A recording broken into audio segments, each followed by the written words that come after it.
서울 영등포 1974년 겨울. 그의 겨울은 예사롭지 않았다. 연일 신문 지면을 장식하던 기사들은 최악의 한파, 연탄 가격 3개월 새 두 번째 인상, 노량진 수산시장 노점 강제 철거 같은 무거운 제목들로 가득했다. 날씨는 매섭게 추웠고 대기는 뿌연 먼지로 흐릿했다. 밤이면 골목 사이사이로 스며드는 기침 소리와 연탄가루 섞인 매캐한 공기가 사람들의 가슴속까지 들어왔다. 마을 어귀 연탄가게 앞엔 매일같이 사람들이 줄을 섰다. 그들이 힘겹게 밀고 가는 수레 위에는 연탄 2장 혹은 3장이 고작이었다. 그 몇 장으로 하루하루를 버텨야 했다. 진숙이네 집은 영등포역 뒤편 철길 옆에 붙은 판잣집이었다. 기차가 지날 때마다 유리창이 덜컹거렸고 벽에 붙인 비닐은 허공에 펄럭였다. 그 집에는 오래된 라디오 한 대와 연탄 화덕 하나가 유일한 전자기기이자 난방 장치였다. 아버지는 철도청 정비공이었다. 그러나 봄에 있었던 선로 사고로 인해 징계를 받고 퇴직했다. 그 사건은 단 2줄짜리 기사로 신문에 실렸다. 철도 사고 정비공 과실 추정. 그 짧은 문장은 가족의 삶을 송두리째 바꿔놓았다. 그날 이후 아버지는 점점 말수가 줄어들었고 술을 입에 대기 시작했다. 처음엔 막걸리 한 사발로 시작했지만 곧 소주병이 방 한켠에 쌓여갔다. 오후 3시만 되면 연탄 화덕 옆에 앉아 신문을 펼치고 담배를 피우며 텅 빈 눈으로 창밖을 바라보았다. 방 안은 연기 냄새와 차가운 공기가 뒤섞여 마치 사람의 숨결마저 얼어붙을 듯 했다. 어머니는 새벽마다 김밥을 말았다.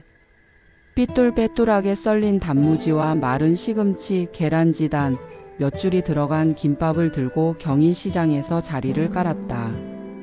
장사하는 아주머니들과 자리를 두고 실랑이를 벌일 때도 있었고 시청 단속반이 떴을 땐 김밥통을 싸들고 뒷골목으로 뛰었다. 그녀의 손등은 항상 마르고 굳은 살로 뒤덮여 있었다. 자주 터지고 피가 배어 나왔지만 그녀는 반창고도 사치라고 생각했다. 진숙이는 중학교 2학년이었다. 둘째 딸로 위로는 고등학교 3학년인 언니가 있었고 아래로는 겨우 4살짜리 남동생이 있었다.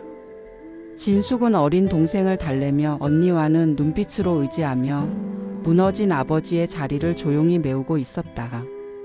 그녀는 자신의 몫을 알아서 챙겼고 집에서 가장 오래 침묵을 견디는 사람이었다. 어느 날 저녁을 준비하던 어머니는 굽은 허리로 쌀을 덜어 물에 불렸다. 쌀은 많지 않았고 찬물에 손을 담그자마자 움찔했다.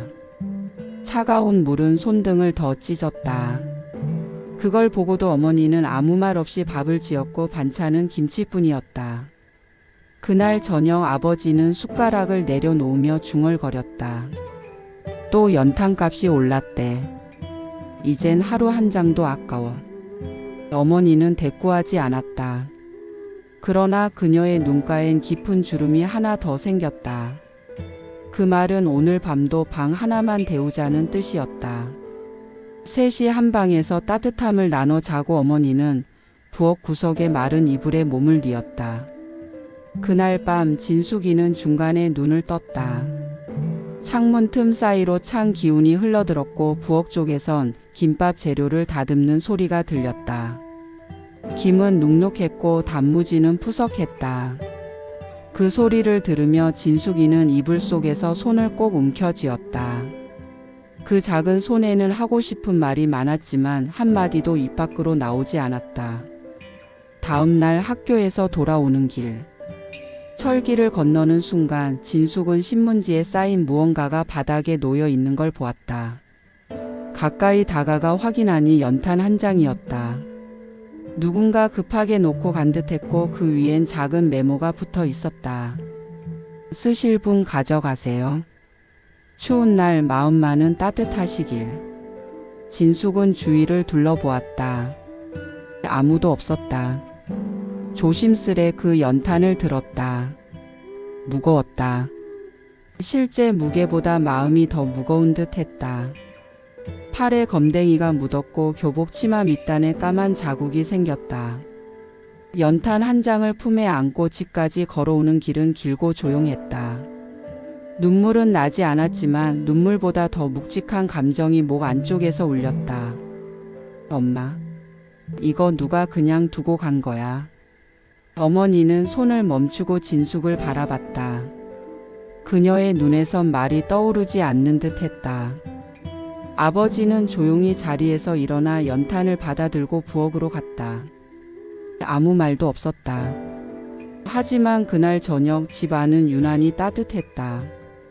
단지 온도 때문은 아니었다. 마치 그 연탄이 우리 가족에게 다시 살아갈 힘을 준 것 같았다. 며칠 뒤 어머니는 고등학교 앞 문방구에서 조간 신문을 샀다. 그날자 사회면 한켠엔 불황에도 이웃 챙긴 시민이라는 제목의 칼럼이 실려 있었다. 자신도 하루 한 장 쓰는 연탄 중 하나를 추위에 떨던 노파에게 건넨 학생. 이름을 묻자 그냥 웃고 사라졌다. 어머니는 그 기사를 가만히 접어 장독대 밑에 넣었다. 진숙은 교복 치마 밑에 남은 까만 자국을 손끝으로 문질렀다. 그날의 연탄, 그것이 얼마나 많은 것을 바꿔놓았는지를 생각하며. 그 후로도 며칠 몇 주가 흘렀다. 아버지는 여전히 신문을 읽었고 어머니는 김밥을 말았고 진숙은 학교를 오갔다.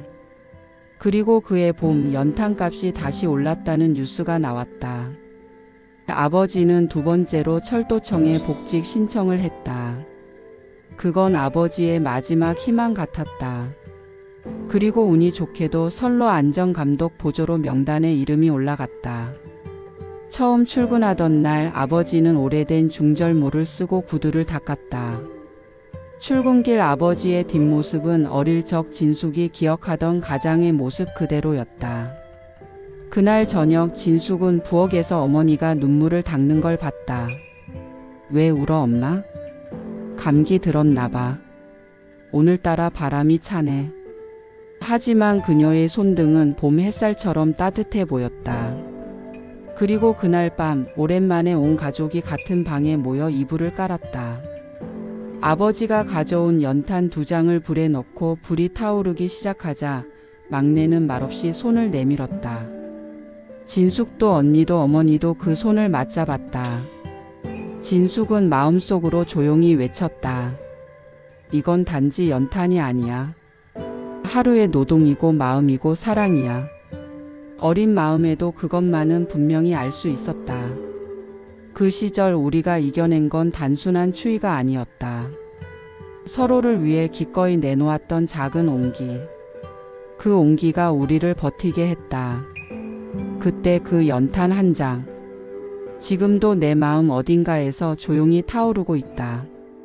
그 불씨는 아직 꺼지지 않았다.